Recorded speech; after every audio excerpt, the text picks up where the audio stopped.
Selamat datang, teman-teman, dalam episode khusus kami yang membawa Anda ke dalam kisah kelam yang pernah ada. Kami akan membawa Anda melewati pintu terlarang menuju masa lalu yang penuh teror dan kekacauan. Selamat datang di Horor di Balik Tirai Besar, Revolusi Kebudayaan Era Mao Zedong.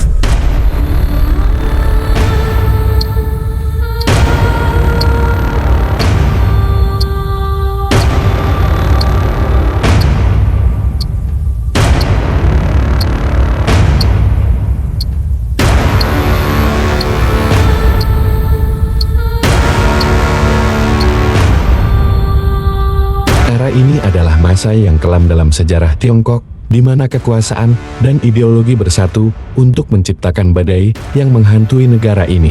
Mari kita gali lebih dalam dan mengungkap kebenaran di balik tirai besar yang menyelimuti kebijakan-kebijakan yang memicu kekacauan.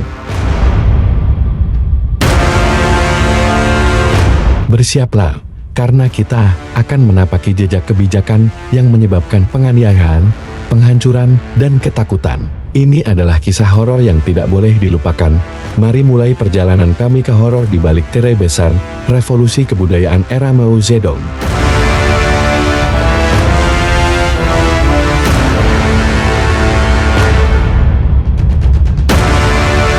Jangan pernah melupakan sejarah, karena belajar dari masa lalu adalah kunci untuk mencegah kesalahan di masa depan.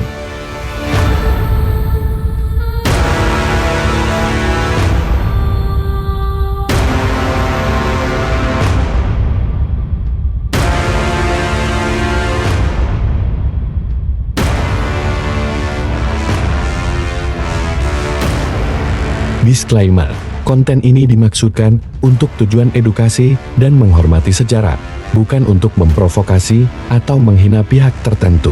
Tetap bijak dalam menyikapi sejarah, agar menjadi pelajaran di kemudian hari dan tidak ada lagi peristiwa serupa yang dapat menyengsarakan semua rakyat dalam embel-embel politik. Horor di balik tirai besar, Revolusi Kebudayaan Era Mao Zedong.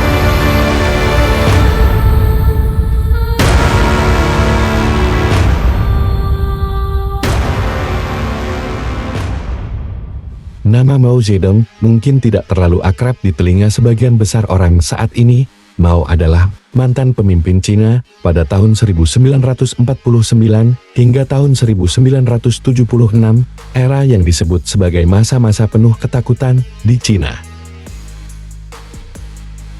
Mao adalah seorang tiran, dan disebut telah menewaskan jutaan orang. Sejauh ini belum ada angka pasti mengenai berapa banyak warga Cina yang tewas pada masa pemerintahan Mao. Sejumlah peneliti menyebut 40 juta orang dan peneliti lainnya menyebut 100 juta orang.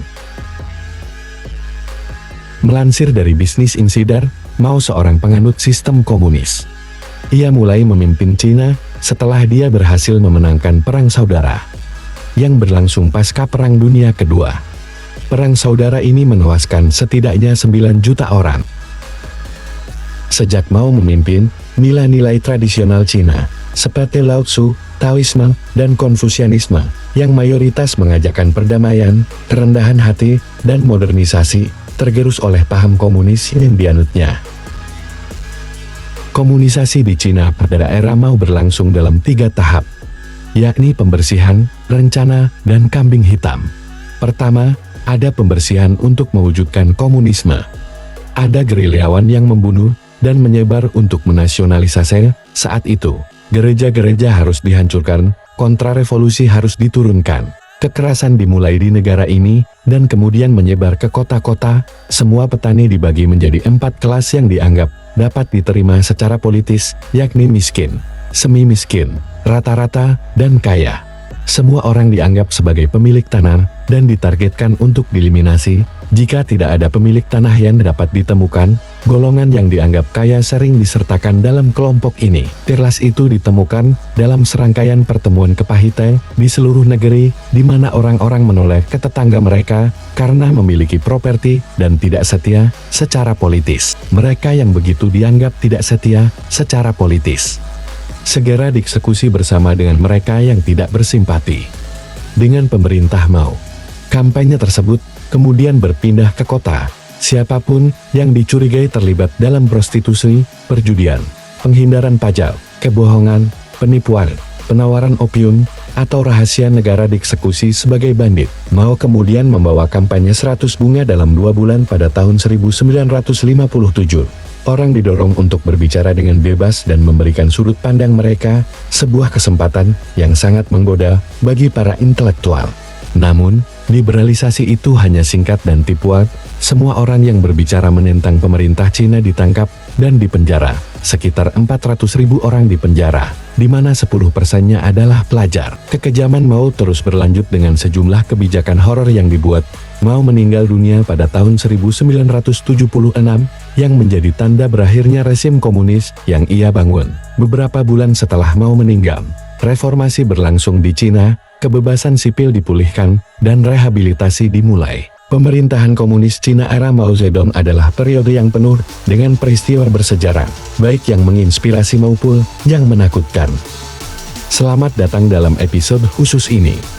Kita akan menjelajahi periode kelam dalam sejarah Tiongkok, di mana horor dan kekacauan menghantui negara ini. Ini adalah revolusi kebudayaan era Mao Zedong.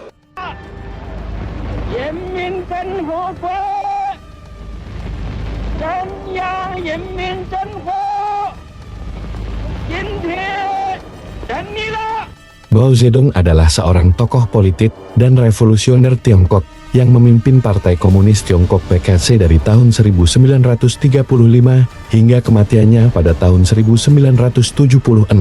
Ia adalah pemimpin Tiongkok dan dianggap sebagai salah satu tokoh paling berpengaruh dalam sejarah Tiongkok modern. Revolusi kebudayaan adalah periode kekerasan dan kehancuran massal di Tiongkok yang berlangsung dari tahun 1966 hingga 1976. Revolusi ini diprakarsai oleh Mao Zedong, pemimpin Partai Komunis Tiongkok (PKC), yang bertujuan untuk membersihkan Tiongkok dari pengaruh revisionis dan imperialis. Selama revolusi kebudayaan, Tiongkok mengalami kehancuran di berbagai bidang, pendidikan, kesehatan, dan ekonomi mengalami kemunduran. Menurut perkiraan pemerintah Tiongkok, revolusi kebudayaan menyebabkan kematian lebih dari 1 juta orang. Namun, menurut beberapa sejarawan, jumlah korban sebenarnya bisa mencapai puluhan juta orang. Mao Zedong sebagai pemimpin komunis Tiongkok. Mao Zedong lahir pada 26 Desember tahun 1893 di Provinsi Hunan, Tiongkok. Ia tumbuh dalam kemiskinan dan mengalami diskriminasi karena berasal dari keluarga petani.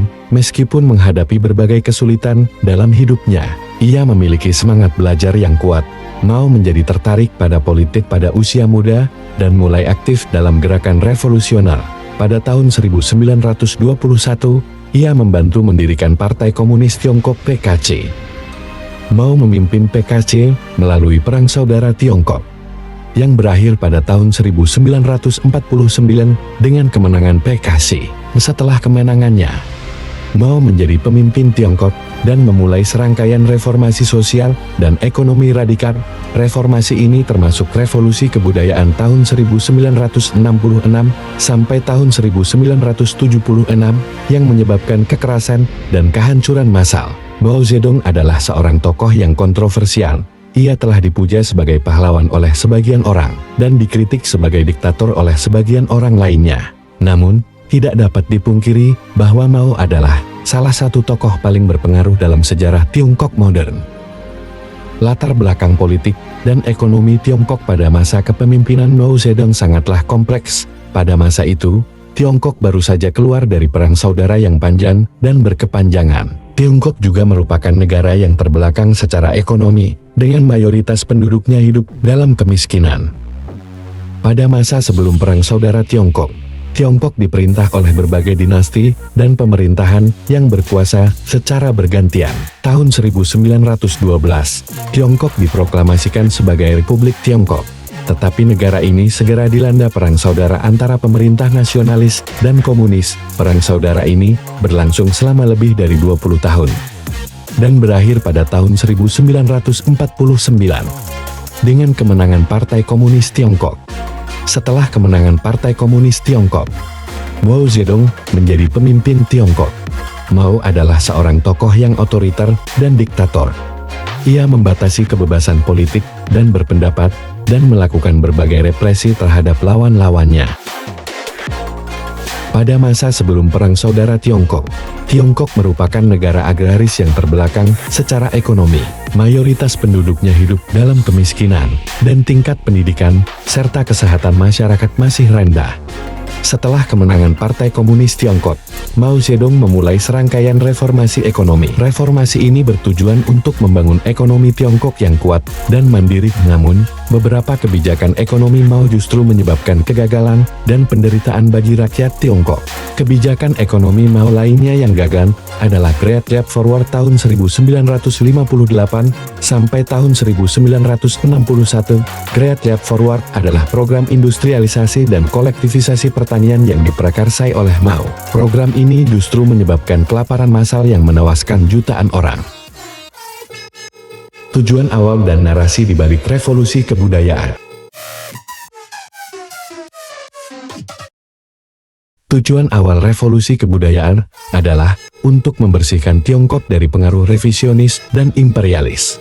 Mao Zedong, pemimpin Partai Komunis Tiongkok (PKC), khawatir bahwa Tiongkok akan menjadi terlalu liberal dan kehilangan semangat revolusi. Ia juga khawatir bahwa Tiongkok akan jatuh ke dalam pengaruh negara-negara kapitalis.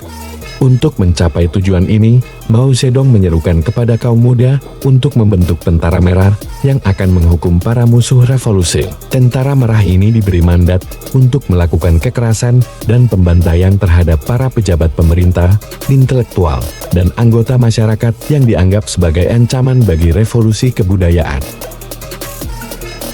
Narasi di balik revolusi kebudayaan adalah bahwa Tiongkok perlu kembali ke akar-akarnya sebagai negara komunis. Mao Zedong percaya bahwa Tiongkok telah menyimpang dari ajaran-ajaran Marxis-Leninis dan perlu dibersihkan dari pengaruh-pengaruh kapitalis dan imperialis. Kegagalan revolusi kebudayaan.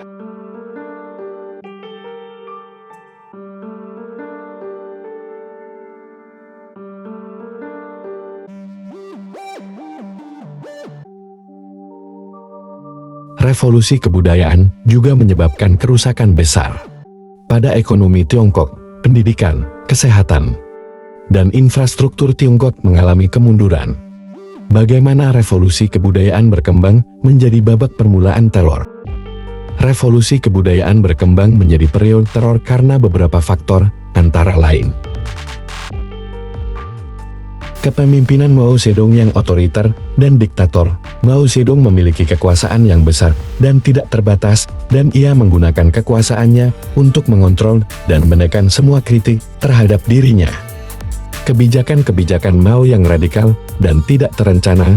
Mao Zedong seringkali membuat kebijakan-kebijakan yang tidak realistis dan tidak memperhitungkan konsekuensinya. Hal ini menyebabkan kekacauan dan kekerasan di seluruh Tiongkok. Pemanfaatan sentimen anti-intelektual dan anti-elit oleh Mao Zedong. Mao Zedong menggunakan sentimen anti-intelektual dan anti-elit untuk memobilisasi massa untuk melawan para pejabat pemerintah, intelektual, dan anggota masyarakat yang dianggap sebagai musuh revolusi. Berikut adalah beberapa peristiwa penting yang menyebabkan revolusi kebudayaan berkembang menjadi periode teror. 1. Peluncuran kampanye 7 orang kelompok pada tahun 1966. Kampanye ini menyerang para pemimpin PKC yang dianggap tidak setia kepada Mao. Kampanye ini menyebabkan kekerasan dan kerusuhan di seluruh Tiongkok. 2. Pembentukan Tentara Merah pada tahun 1967. Tentara Merah ini diberi mandat untuk menghukum para musuh revolusi. Tentara Merah ini melakukan kekerasan dan pembantaian terhadap para pejabat pemerintah, intelektual, dan anggota masyarakat yang dianggap sebagai ancaman bagi revolusi kebudayaan. 3. Gerakan Pembalasan pada tahun 1968. Gerakan ini digunakan untuk menghukum para musuh revolusi yang telah ditangkap oleh Tentara Merah. Gerakan ini menyebabkan lebih banyak kekerasan dan kematian. 4. Gerakan Pembebasan pada tahun 1969. Gerakan ini digunakan untuk mengontrol Tentara Merah yang semakin liar. Gerakan ini menyebabkan banyak anggota Tentara Merah ditangkap dan dihukum. 5. Penganiayaan terhadap individu-individu kontrarevolusioner. Individu-individu yang dianggap sebagai kontrarevolusioner selama revolusi kebudayaan di Tiongkok mengalami berbagai bentuk penganiayaan, termasuk penangkapan dan penahanan tanpa proses hukum. Individu-individu ini seringkali ditahan di kamp-kamp kerja paksa atau penjara, di mana mereka mengalami penyiksaan dan perlakuan yang tidak manusiawi. Pembantaian, banyak individu yang dianggap sebagai kontrarevolusioner dibunuh oleh Tentara Merah atau oleh massa yang marah. Pembakaran dan perusakan harta benda rumah, toko, dan bisnis milik individu-individu yang dianggap sebagai kontrarevolusioner seringkali dibakar atau dihancurkan. Pembatalan hak-hak sipil. Individu-individu ini seringkali kehilangan pekerjaan, pendidikan, dan hak-hak sipil lainnya. 6. Kelompok 4 dalam penganiayaan seniman, penulis, dan pemikir bebas. Kelompok 4 adalah kelompok elit Partai Komunis Tiongkok yang dipimpin oleh Jiang Qing, istri Mao Zedong. Kelompok 4 berperan penting dalam penganiayaan seniman, penulis, dan pemikir bebas selama revolusi kebudayaan. Kelompok 4 percaya bahwa seni dan budaya harus digunakan untuk menyebarkan propaganda komunis. Mereka menyerang seniman dan penulis yang dianggap tidak sesuai dengan ajaran-ajaran komunis. Seni dan budaya yang dianggap dekaden atau revisionis dihancurkan. Beberapa seniman, penulis, dan pemikir bebas yang dianiaya oleh kelompok 4 antara lain. 1. Liu Shaoqi, mantan presiden Tiongkok yang dikritik oleh Mao Zedong sebagai revisionis. Liu Shaoqi meninggal di penjara pada tahun 1969. 2. Deng Xiaoping, mantan pemimpin Tiongkok yang dikritik oleh Mao Zedong sebagai kapitalis. Deng Xiaoping ditahan di kamp kerja paksa selama beberapa tahun. 3. Bao Zongxin, seorang penulis dan aktivis yang dikritik oleh kelompok 4 sebagai kontrarevolusioner. Bao Zongxin dipenjara selama 18 tahun. 4. Lu Xun, seorang penulis dan penerjemah yang dianggap sebagai salah satu tokoh sastra Tiongkok modern. Karya-karya Lu Xun dihancurkan oleh kelompok 4. Kelompok 4 juga bertanggung jawab atas penghancuran banyak karya seni dan budaya Tiongkok, termasuk lukisan, patung, musik, dan film. Penganiayaan yang dilakukan oleh kelompok 4 terhadap seniman, penulis, dan pemikir bebas merupakan bagian dari kekerasan dan kehancuran massal yang terjadi selama revolusi kebudayaan. Berikut adalah beberapa contoh penganiayaan yang dilakukan oleh kelompok 4 terhadap seniman, penulis, dan pemikir bebas. Pada tahun 1966, kelompok 4 mengeluarkan daftar seniman dan penulis yang dianggap sebagai musuh revolusi. Kelompok 4 memerintahkan Tentara Merah untuk menangkap dan menyiksa seniman dan penulis yang dianggap sebagai musuh revolusi. Kelompok 4 memerintahkan perusakan karya seni dan budaya yang dianggap dekaden atau revisionis. Penghancuran massal warisan budaya Tiongkok. Penghancuran massal warisan budaya Tiongkok adalah salah satu aspek paling merusak dari revolusi kebudayaan. Selama periode ini, banyak karya seni, arsitektur, dan artefak Tiongkok yang dihancurkan atau dirusak. Tujuan penghancuran warisan budaya Tiongkok bertujuan untuk menghapuskan semua bukti sejarah dan budaya yang dianggap bertentangan dengan ajaran-ajaran komunis. Mao Zedong percaya bahwa Tiongkok perlu kembali ke akar-akarnya sebagai negara komunis. Metode penghancuran warisan budaya Tiongkok dilakukan oleh Tentara Merah, yang merupakan kelompok pemuda revolusioner yang dibentuk oleh Mao Zedong. Tentara Merah diberi mandat untuk menghancurkan semua benda yang dianggap dekaden atau revisionis. Beberapa metode penghancuran yang digunakan oleh Tentara Merah antara lain: 1. Pembakaran, 2. Penghancuran, 3. Penyerangan. Dampak penghancuran warisan budaya Tiongkok telah menyebabkan kerugian yang sangat besar. Banyak karya seni, arsitektur, dan artefak Tiongkok yang tidak dapat digantikan.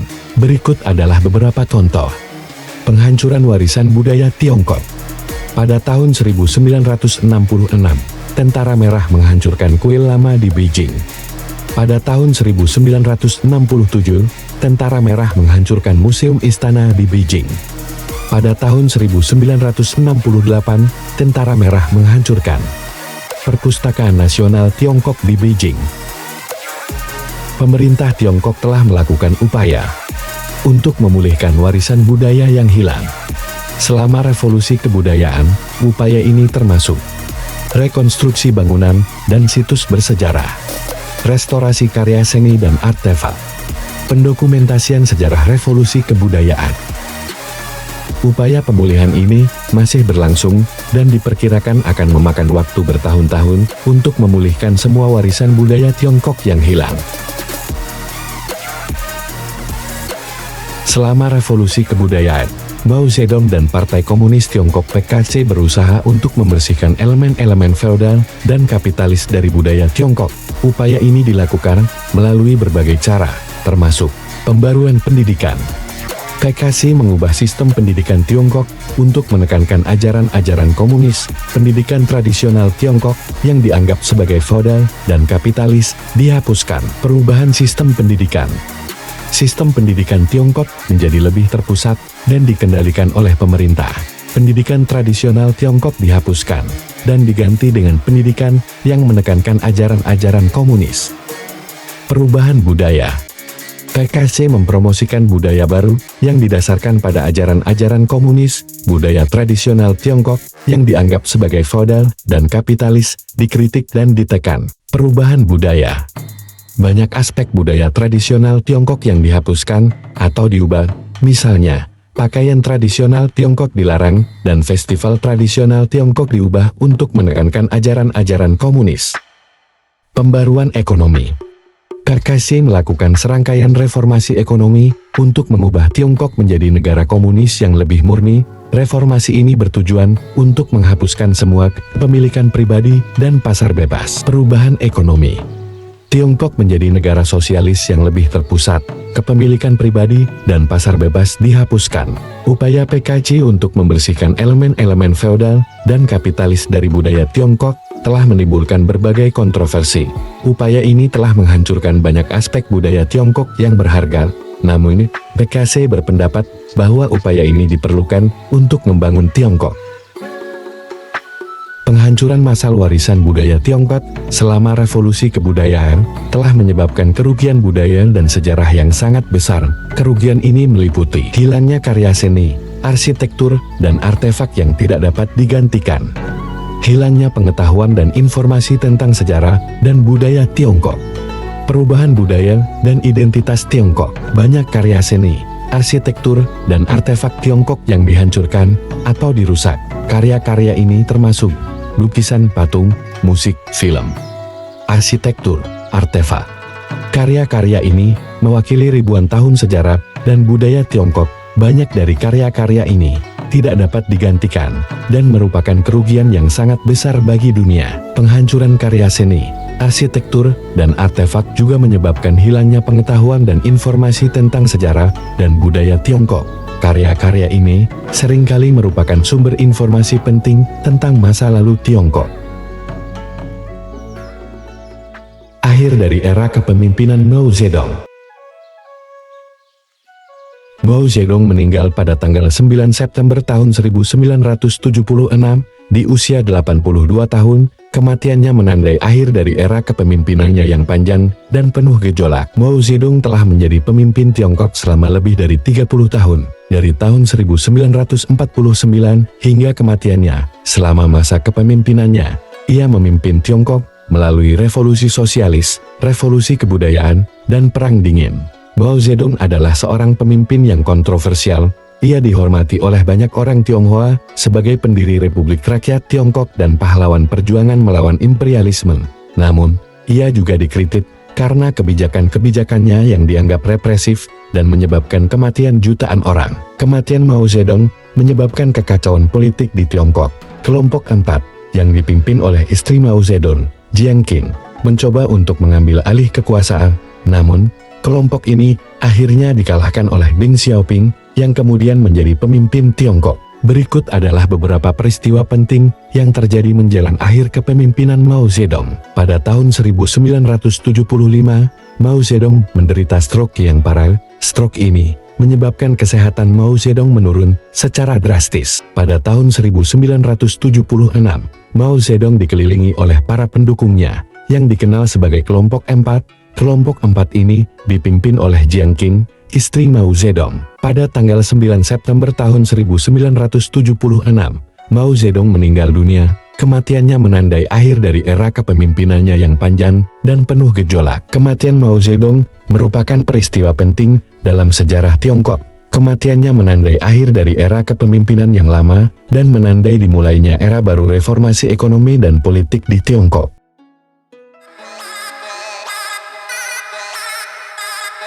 Sejarah adalah buku catatan kita. Dari setiap kelam dan teror, kita harus mengambil pelajaran. Semoga video ini telah membantu Anda memahami peristiwa yang tak terlupakan ini dan menghargai betapa berharganya perdamaian, harmoni, dan penghargaan terhadap warisan budaya kita. Mari kita bersama-sama memastikan bahwa sejarah tidak diulangi dan bahwa kita membangun masa depan yang lebih baik. Terima kasih telah menemani kami dalam perjalanan melalui horor di balik tirai besar revolusi kebudayaan era Mao Zedong. Jangan ragu untuk berbagi pandangan dan pemikiran Anda dalam komentar di bawah ini, dan ingatlah, dengan terus belajar dari masa lalu, kita dapat membentuk dunia yang lebih baik bagi generasi mendatang. Sampai jumpa di video berikutnya di channel kami. Terima kasih atas dukungan Anda, dan tetaplah menjelajahi pengetahuan bersama Langit Atas Indonesia.